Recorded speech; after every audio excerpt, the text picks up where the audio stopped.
Now, the move to the NFL, though, I kind of want to get your same opinion here. Like, what are your early surprises, your disappointments? And, I'll let you look at the rest of the season, or at least the next, couple weeks. For me, I guess my biggest surprise is the Vikings. Like, I really, and this is not like a criticism, but I did not imagine the Vikings starting out 4-0, looking as good as they did.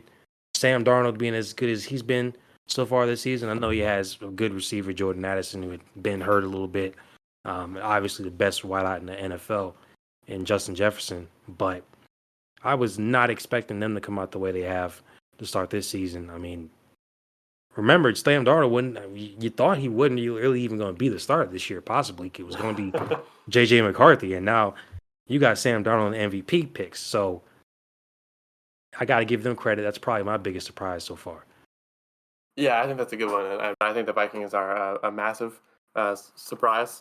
It's not like super shocking that they would be good, but I think as soon as JJ McCarthy was out, as a Panthers fan, thinking about Sam Darnold, I was like, well, they'll be all right, but like it's not gonna be crazy.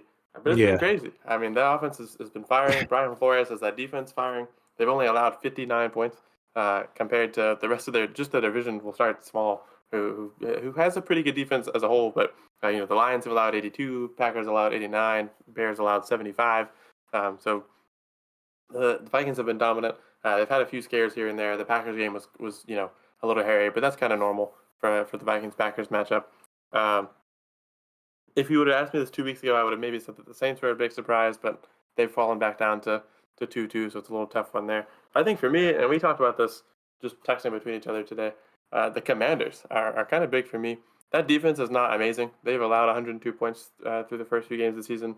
They've had some, it's just been shootout after shootout after shootout for the most part. The Cardinals did not really participate in that shootout, but the Commanders' offense has been high flying. They have been moving. They have scored constantly, whether it be a field goal or a touchdown. Obviously, they beat the Giants with no touchdowns. They beat them with 7 field goals, but they got down there and got a field goal every drive. I guess the Bengals, they did not have a single drive where that wasn't a touchdown or a field goal. And then they continued it against the Cardinals, where they just kept running down the field. And I mean, we think of that division and we think, all right, you're gonna probably have Eagles, then you're probably gonna have the Cowboys, and then the Commanders and Giants, or maybe because of the Eagles' loss of Jason Kelsey and some injuries here and there, you might have Cowboys, Eagles, Commanders. But I mean, I don't want to get too hyperbolic because it's early in the season.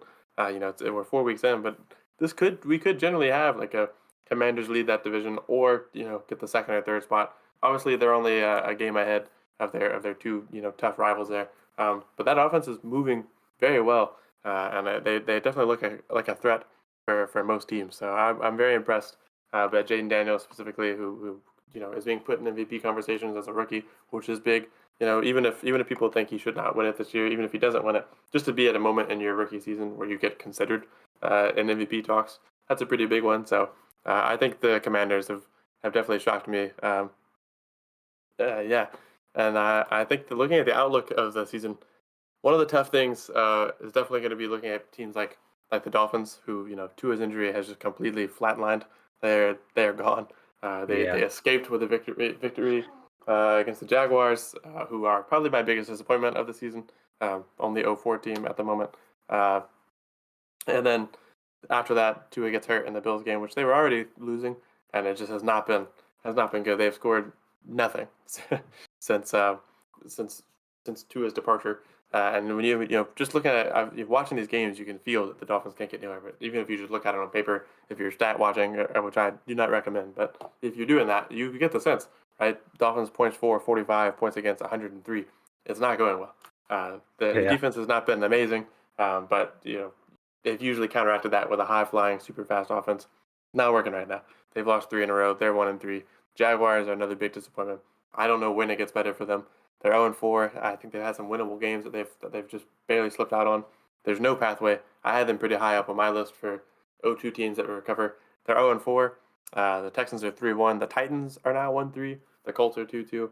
There's no pathway for them to take their division, I don't think, unless the Texans get like struck by lightning and the Jacksonville Jaguars play every game in London. But the rest of the AFC is also just going to be, I think, too tough for these guys to get through. So I don't know. Looking at the season, We got some international games Friday, so this is going to be great. We've got one coming up this week. Actually, we'll talk about it in a little bit.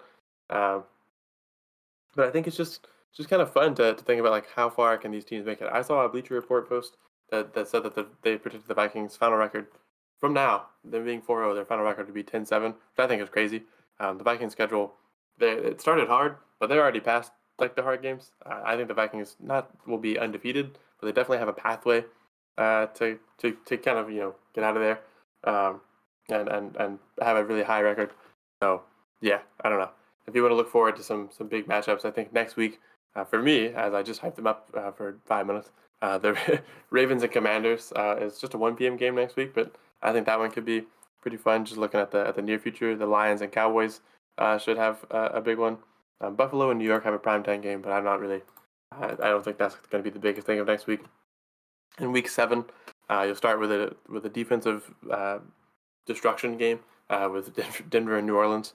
We'll see if those offenses can move at all between those two things. But you also have Sean Payton, returning there. You have what now currently looks like an all offense, no defense bowl, which is the Carolina Panthers versus the Washington Commanders in week 7. We'll see how that one goes. But probably the marquee matchup, which again is just like a random 4 p.m. game. The Chiefs and 49ers have had weird seasons so far. If you want to talk more about those two guys, I'll pass this to you in a second. I've been rambling. But the Chiefs and 49ers will play a 4:25 game in week 7. That's going to be a big matchup. And in that same week, you'll have teams like Baltimore, who's looking for, to keep rolling, go against Tampa Bay, who's looking to get back on track, which they have already started. So I don't know. This NFL season has already been weird. We've had a lot of weird things going on.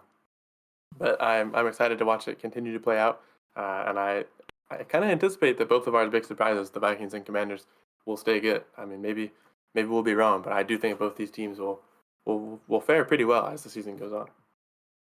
Yeah, I mean, I imagine it's pretty hard to completely fall off from 4-0. Like, would I pick the Vikings to win the NFC Championship? Nah, I wouldn't.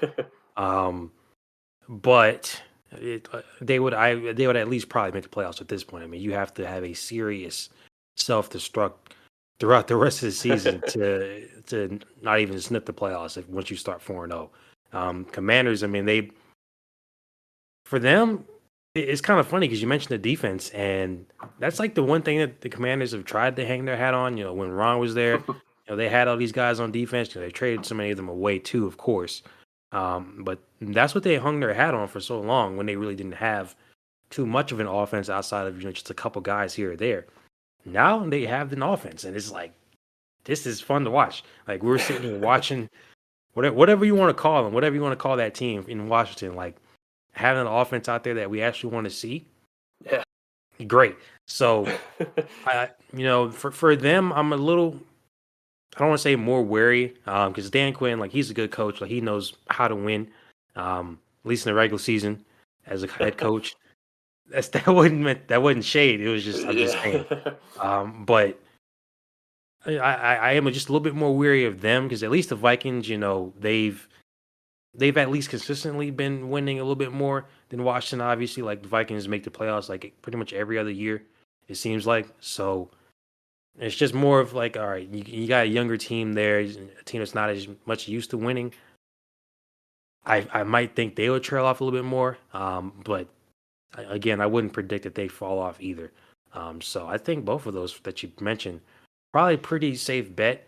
And what you mentioned about the Dolphins Jaguars, I absolutely agree. I mean, ironically they played each other in week 1. Dolphins stole that win, and since then, you mentioned the Dolphins hadn't really done much of anything.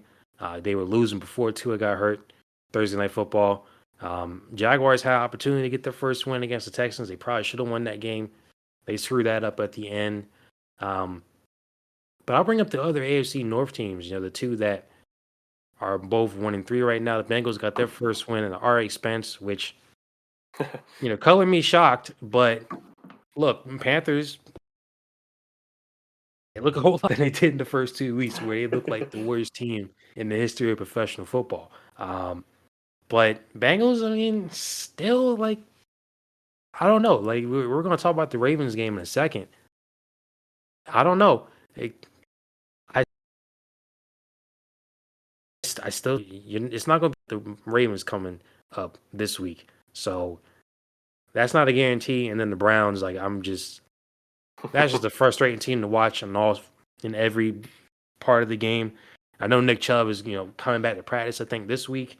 So obviously that'll bring some kind of spark. He's been out since the second game of last year. So those bottom four AFC teams are kind of just disappointing because I expected all of them to be up near the top this year, at least if not be a playoff team. And right now it's looking like that ain't going to happen.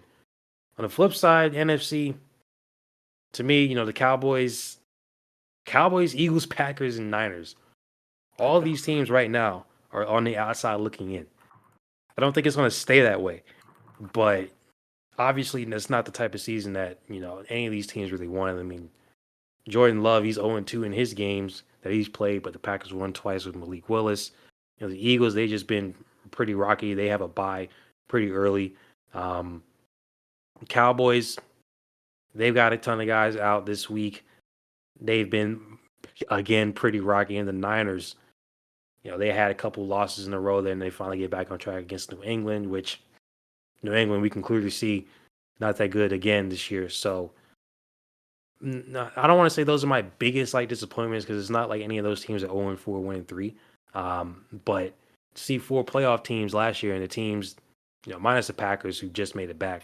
But the 3 teams have basically been, running the NFC for the last couple years. Not to see them even in the playoffs as of today, kind of a little disappointing to see.